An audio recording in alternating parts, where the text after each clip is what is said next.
We're going to do an incident report. So let's add, click on it. This is all pretty self-explanatory. So you're going to do your name, the date of the incident. So you might have, for some reason, not done it on the same day. So whatever the date of the incident was in there, the time of the incident. If you're not like sure exactly on the time, just do like a rough, like approx 1 p.m. The address or location. So if it's like at the participant's home, put in the actual address. If it's at like a facility like iFly or Urban Surf or escape rooms in Melbourne, just put in like the place that you're at, and then specific location. Like yeah, if it's in the bathrooms, if it's just like in if it's like at iFly and then there's an incident out in the tunnel, like really specific location at the address. People involved, participants, employees, and others. Others could be general public, it could be like an instructor at one of the activities we're attending, it could be the participants' family members, whoever else is involved, add their details, just names if you have contact numbers. If it's a random in the like public, add that in. Incident details, still pretty self-explanatory. If the participant has been injured or involved in the incident, has the person responsible for the participant being notified, so their authorised representative. If they haven't, you don't need to. That's just for us to know if we need to inform them. If it's critical or non-critical, so critical would be if an incident has occurred. So if there has been harm or perceived harm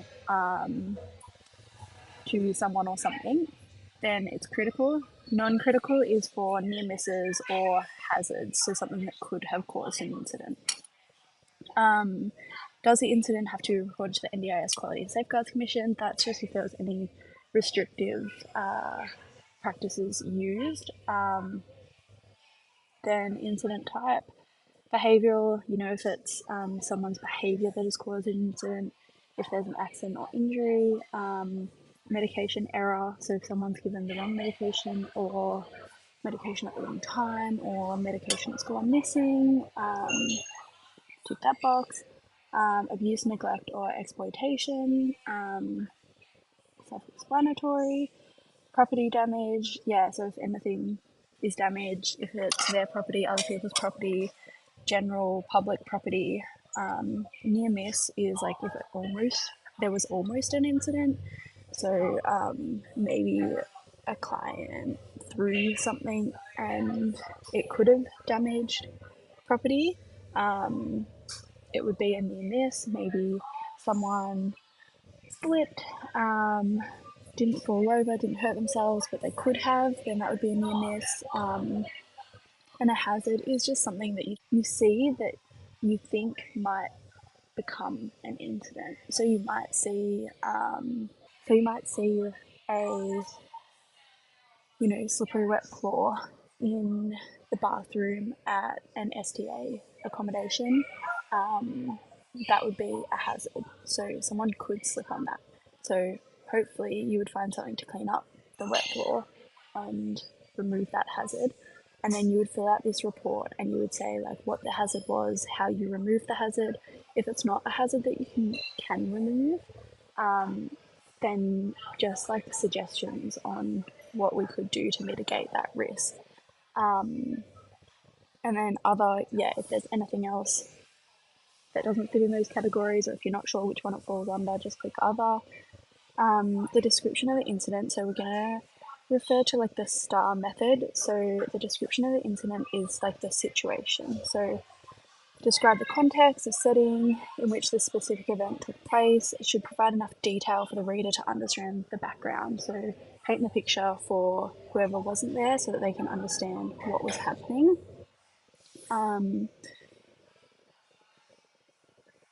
And then explain what did happen or what could have happened. So if it was a near miss or a hazard, explain what could have happened or what almost happened, so that we are aware of the consequences or the issues that arose, immediate actions taken, outlining actions that were taken to address the issue, incident, whatever the challenge was. It should include specific steps or decisions that were made, not general statements. Any efforts made to minimise or resolve the incident at the time. Was first aid administered? Self-explanatory, and if yes, by who? If it wasn't a staff member and it was, someone in the general public or an instructor or something at one of the activities we attend, that's important information that we need to know. Was emergency services contacted? If they were, this would be an incident that you probably called a manager about. However, it's still important for documentation purposes to write down if that did happen, how the incident was resolved. If it hasn't been resolved, then list that. Incident was not resolved. How was the situation left? Then the next one, what follow-up actions would you suggest to address the incident?